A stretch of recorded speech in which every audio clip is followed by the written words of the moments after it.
Dawn slips quietly into the silent home of Emily and Kenneth in Austin, Texas, soaking each room with the heavy feeling of 15 years gone by.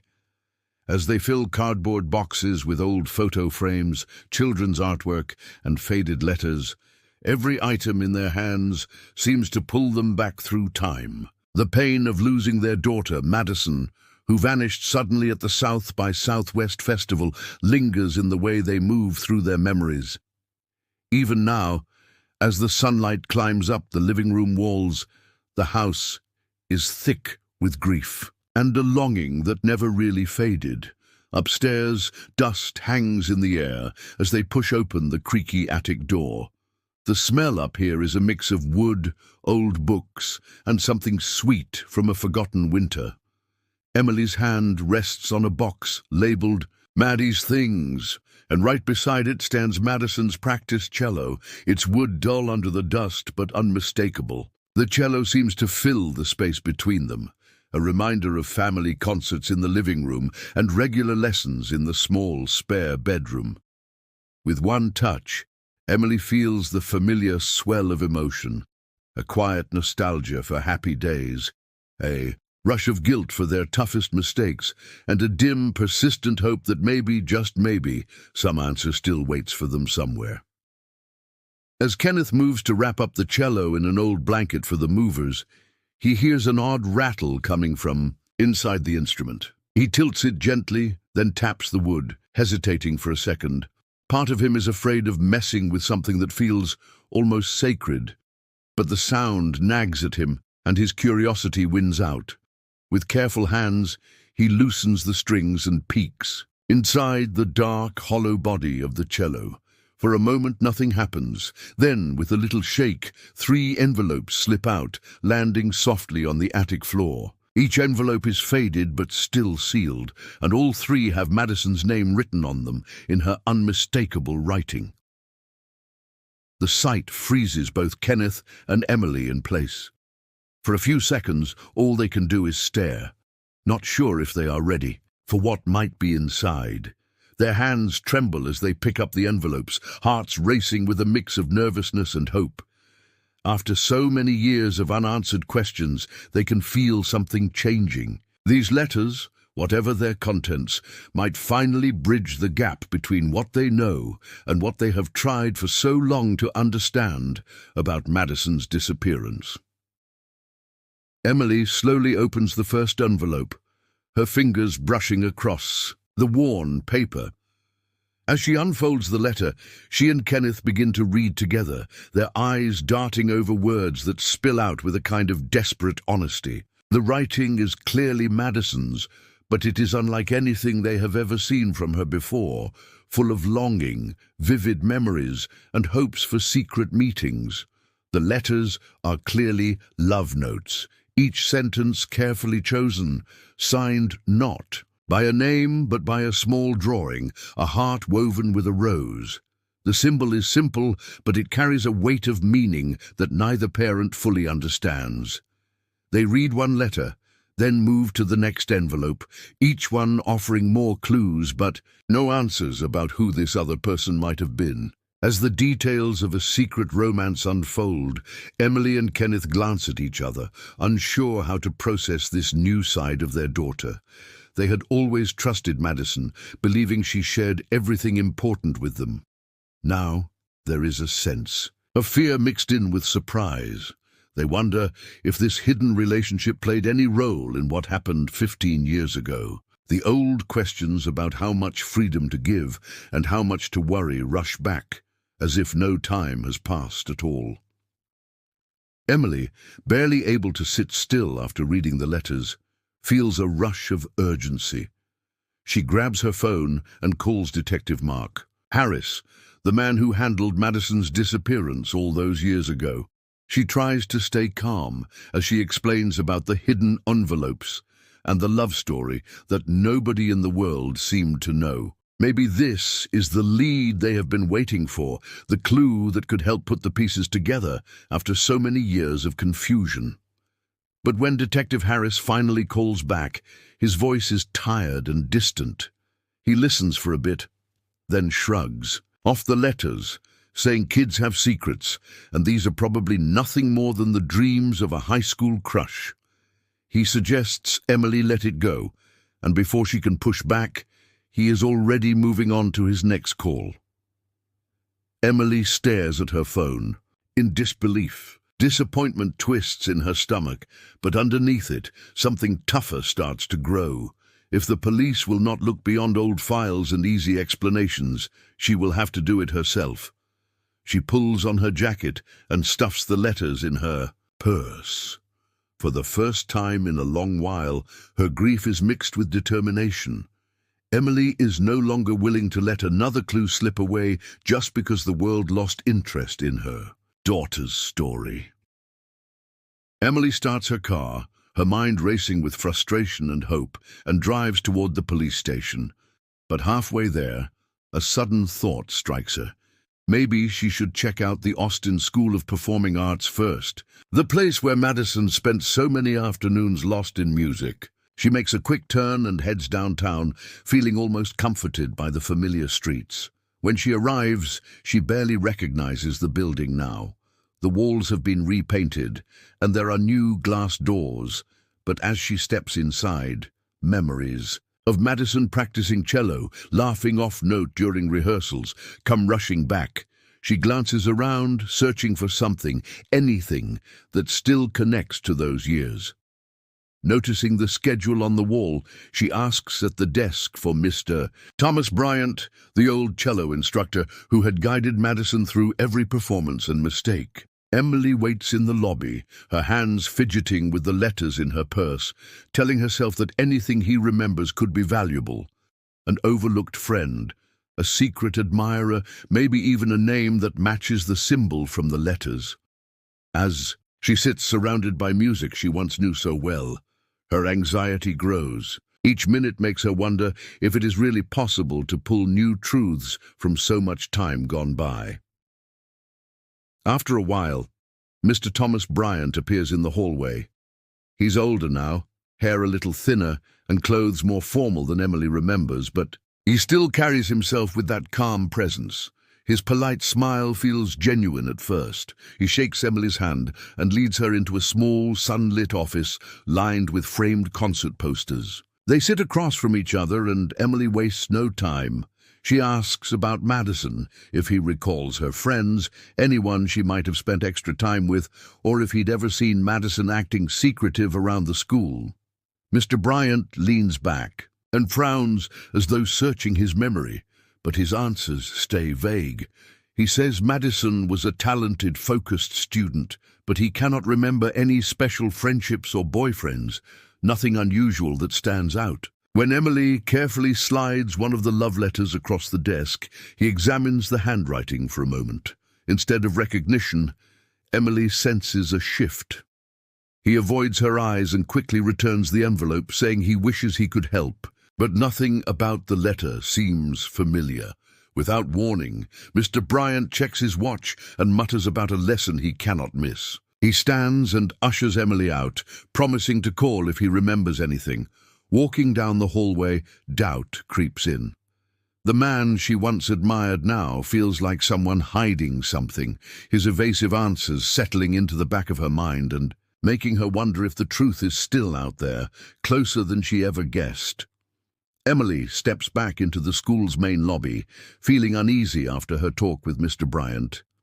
Not ready to give up, she heads to the front desk and asks the receptionist if it is possible to see a list of Madison's classmates from 1975. The woman behind the counter, looking puzzled but willing to help, types into a computer and tells Emily it might take a few minutes to dig up the records. As Emily waits, she scans the busy hallway, trying to quiet her anxious thoughts. Her eyes land on a small scene near one of the lockers. Mr. Bryant stands beside a young girl, maybe 15 or 16, dressed in the school's orchestra t-shirt. They talk quietly, and then he hands her a sealed envelope, leaning in to say something Emily cannot hear. The girl nods, clutching the envelope, and Mr. Bryant tells her to read it only at home. The girl looks nervous as she walks away, glancing back over her shoulder. The moment strikes Emily as odd. On its own, it might seem harmless, just a teacher giving a student homework or encouragement, but after the evasive answers and the secret letters in Madison's cello, the scene feels heavy with possibility.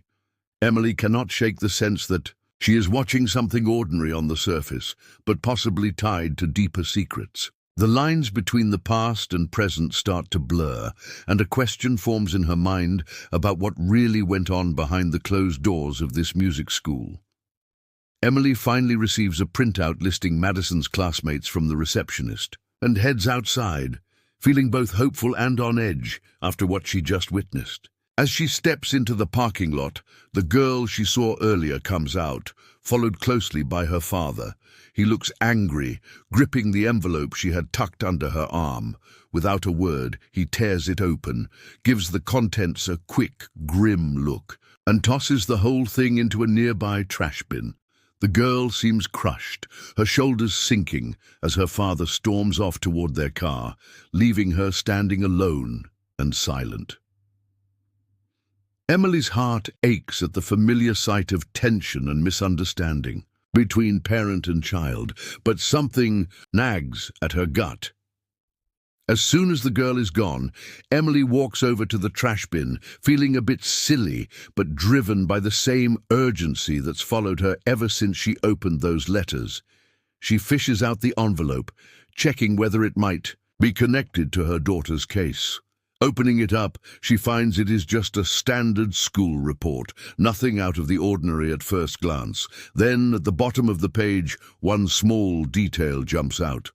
The very same intertwined heart and rose symbol that marked Madison's secret letters. Emily's breath catches as the connection between past and present suddenly feels much closer and much more real.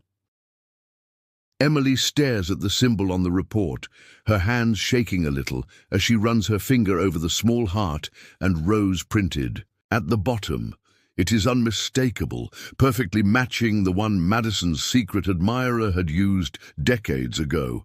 Her mind races, connecting dots she never realized were even part of the same picture. For a moment, she just stands there in the parking lot, watching the sunlight flicker off passing cars, feeling as if she is right on the edge of uncovering something that ties her daughter's mysterious disappearance to this present-day girl. She knows she cannot let this go. Emily heads back inside the Austin School of Performing Arts, determined to get answers from Thomas Bryant. She clutches the report tighter, ready to demand an explanation. Maybe the truth she has been desperate for is finally within reach. But as she approaches the hallway, Emily sees Mr. Bryant rushing out the side door. He is on the phone, cello slung over his shoulder, looking nervously in every direction. He moves fast, barely pausing, and his conversation sounds urgent, almost panicked. Watching his anxious movements only fuels Emily's fear that something more serious is happening beneath the surface. She hesitates for just a second, then follows, certain now that the whole story is much bigger than she ever guessed. As Emily hurries down the sidewalk, trying to keep up with her racing thoughts, she spots the young girl from earlier in the small park across from the school. The girl sits on a worn bench under the wide shade of an old oak, cello resting between her knees. The soft, sad notes drift through the air, carrying a feeling of loneliness that pulls Emily over before she has even thought it through. She sits down a respectful distance away and waits until the music trails off. The girl glances up, wiping her cheek with the back of her hand. There is a tension in her eyes, a mix of frustration and exhaustion that Emily recognizes from her own struggles with Madison years ago. They talk quietly. The girl, whose name is Sarah, shares that her father wants nothing but the best for her, but his pressure for her to succeed in music makes everything feel heavy instead of joyful. She confides that no matter how hard she tries, she does not think she will ever be enough. As their conversation deepens, Sarah lowers her voice and admits that Mr. Bryant runs private sessions in his own studio, meetings he calls The Daughters of Light Club. Only a handful of girls are invited, and everyone at school whispers that these meetings guarantee quick success, though no one really knows how or why. The secrecy and speculation surrounding these sessions give them an almost mythical reputation. But something in Sarah's hesitance suggests that whatever happens in those rooms is not as innocent as it seems. Emily listens closely to everything Sarah shares, realizing just how much is hidden beneath the surface at this school. After a while, Sarah's phone buzzes, with a message calling her to Mr. Bryant's studio. Emily senses the unease growing around them. She quietly asks if Sarah would feel safer if Emily drove her over, and Sarah, hesitant at first, finally nods. As they make their way through the Austin traffic, the silence between them is thick, both of them lost in thought. On the way, Sarah admits something she has never confessed out loud before. Despite the stories that being a daughter of light opens every door, she has always refused the invitations. A nagging feeling in her gut made her wary, and she wanted her achievements to be the result of hard work, not strange shortcuts or hidden deals. Still, she is torn. Her father's pressure weighs heavily, and the temptation to please him is always there, tugging at her. Emily grips the steering wheel, feeling a mix of fear and determination. Her memories of Madison, her own desperation for answers, and her growing responsibility for Sarah all blend together.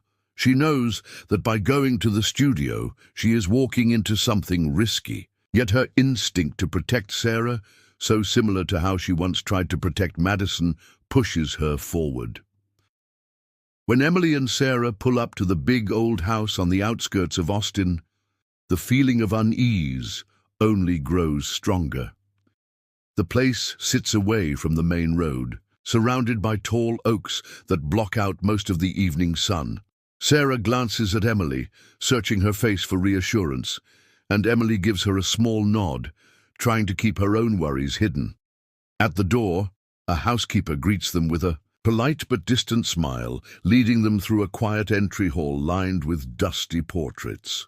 Mr. Bryant appears suddenly, clearly not expecting the two of them together. He tries to mask his surprise, reaching for a warm tone, but Emily can see his nerves in the way he clutches his folders. With a slightly forced smile, he invites them to wait in a side room, promising he will return soon to talk things over. The room is silent, except for the distant humming of an old air conditioner. Uncertain, Sarah sets her cello case down and rummages through her bag, maybe just for something to do with her hands. That is when she discovers a sleek pen tucked next to her notebook, a fancy one she does not remember owning. Confused, she shows it to Emily, and together they realize it must have been slipped in with Mr. Bryant's envelope at the school. The pen feels oddly out of place, its weight heavy with a meaning they have yet to understand. Emily examines the strange pen in Sarah's hand, turning it over until the switch at the end catches her eye. With a small click, it emits a narrow beam of ultraviolet light.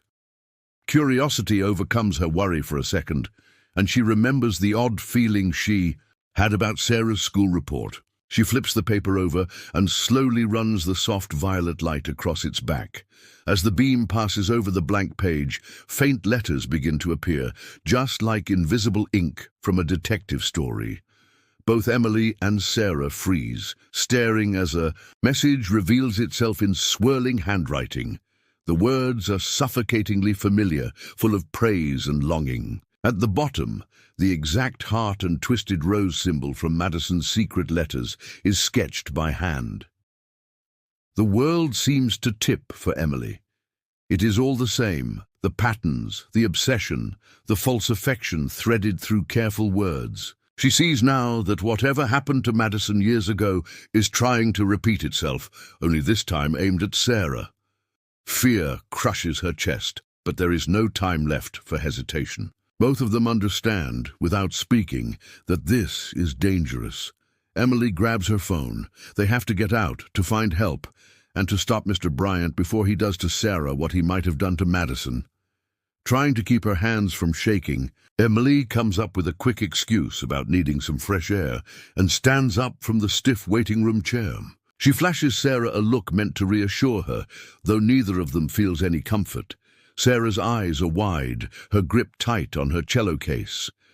Before Emily can step away, Mr. Bryant returns, smoothing his tie and eager to separate them. He insists that he needs to speak with Sarah alone about her music progress. Emily wants to protest, but the last thing she wants is to cause a bigger scene and raise suspicion before she can get help.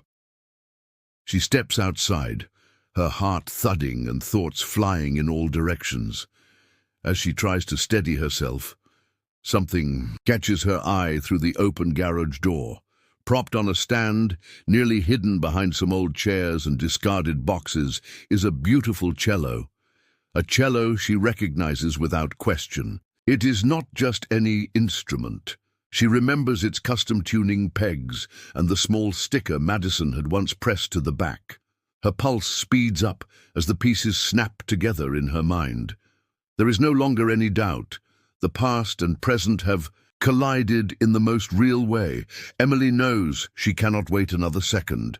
She pulls her phone from her pocket, determined to call the police, desperation turning to a fierce resolve to save Sarah and finally bring answers about what happened. To Madison, Emily's phone falters just when she needs it, showing no signal in that quiet stretch along the outskirts of Austin. Fighting panic, she sprints down the drive, not caring if anyone sees her leave. She spots a faded blue public phone booth across the street, outside a closed gas station, and rushes over, digging for a quarter in her pocket. With trembling hands, she dials 911 and tries to steady her voice as she lays everything out to the dispatcher. The creepy letters, the symbol matching Madison's, the hidden message found with Sarah's pen, and how Mr. Bryant is trying to isolate Sarah. Right at that very moment, she presses the urgency, saying she thinks they are out of time. Those next minutes feel long and useless, worry settling in her bones. When she can't stand waiting any longer, Emily rushes back toward the house. Sirens wail in the distance, getting closer. She arrives just in time to see Mr. Bryant guiding two girls outside. One is Sarah, shaken but aware. The other is a woman whose face catches the sunset in a way that tugs at Emily's heart. Though her hair is shorter and her smile is gone, Emily knows it is Madison. Alive, fragile, her spirit worn thin by the years she was lost. Without thinking, Emily races toward Madison, tears already blurring her vision. She sees right away that something is wrong. Madison's face is pale, her movements slow and shaky. Remembering all those years of helping her daughter manage type 1 diabetes, Emily digs through her purse, hands trembling as she finds a pack of glucose tablets she always keeps. On hand just in case. "Sweetheart, you need to take this, trust me," she whispers, gently helping Madison chew the first tablet. It takes a moment, but soon Madison's eyes start to clear and recognition flickers across her face.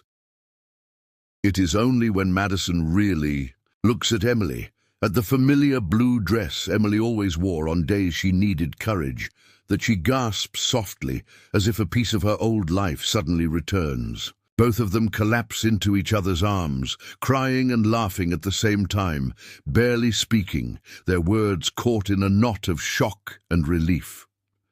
The moment is cut short as police cars fill the driveway, lights painting the whole house in flashes of red and blue. Officers burst in just as Mr. Bryant tries to speed off, but he does not get far. Emily yells for help, explaining that Sarah is still inside. Officers rush in and soon carry out Sarah, weak but breathing, saved in time by Emily's desperate persistence. At the police station, Emily, her husband James, and Madison are each taken to different interview rooms to give their statements. Emily finds herself alone with Detective Carter, a man she had met briefly when Madison first disappeared all those years ago.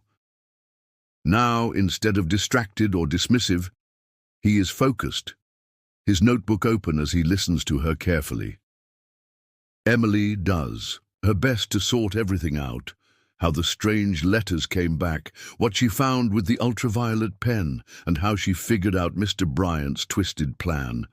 She leaves nothing out, her voice steady in the steady glow of the fluorescent lights.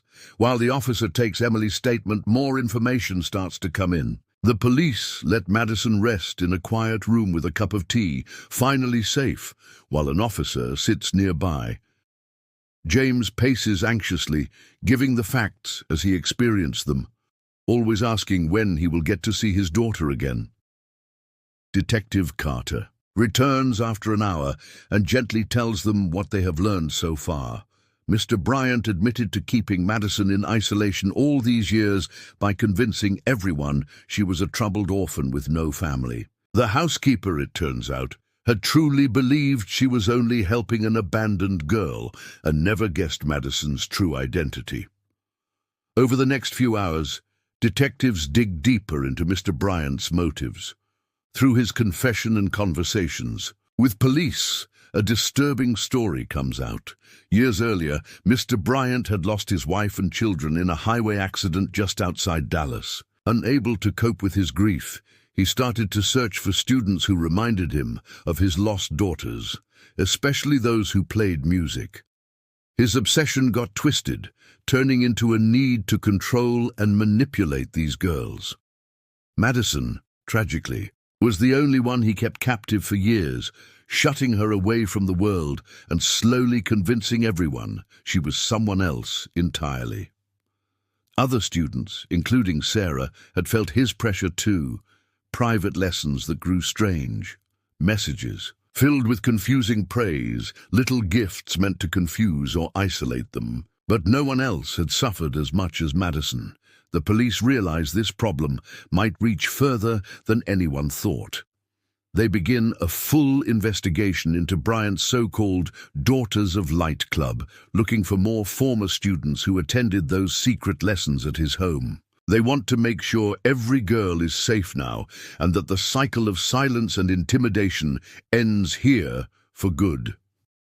As news spreads, the people of Austin are shaken, wondering what else might be hiding in plain sight among them. At St. David's Hospital, Emily, James, and Madison make their way down the polished hallway to visit Sarah, who is resting in a sunlit room with her father sitting quietly by her side. The tension everyone once felt has become something softer.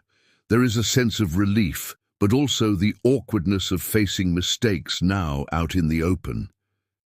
Sarah looks tired but determined, her hands folded in her lap, and her father's eyes are red as he struggles to find the right words. In those first few minutes, apologies flow freely. Sarah's dad admits he did not listen when she tried to explain, and he regrets the pressure he put on her to be perfect, to win every competition instead of just being herself. Emily steps forward, taking Sarah's hand in hers. She thanks her for being brave and refusing to follow the teacher's demands, pointing out that if Sarah had not spoken up, Madison might never have been found. It is a heavy realization, and for a moment, everyone is quiet, just letting the weight of everything settle. Sarah's father promises her that things will be different from now on, that he values her happiness and well-being much more than any gold medal. Both families agree to take things one day at a time, focusing on healing rather than what was lost. After everything that happened, Madison's family sits together around their small kitchen table and quietly agrees not to go through with their planned move to Denver. They all realize how important it is for Madison to have the comfort of familiar places, the park down the street, her old bedroom, and the neighbors who watched her grow up.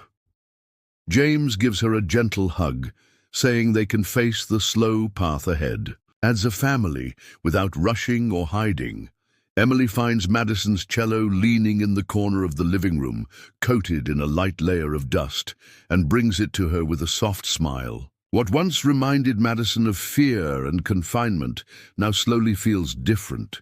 She starts to see it as a way back, a way to express her pain and hope both.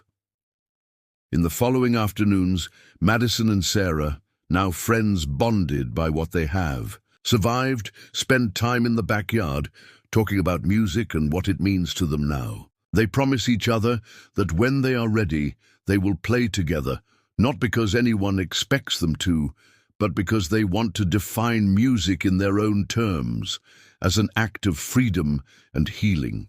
Surrounded by their families who laugh and cry and hold each other close. Everyone knows this is just the start, and although healing is a long road, being honest and sticking together gives them hope for what comes next.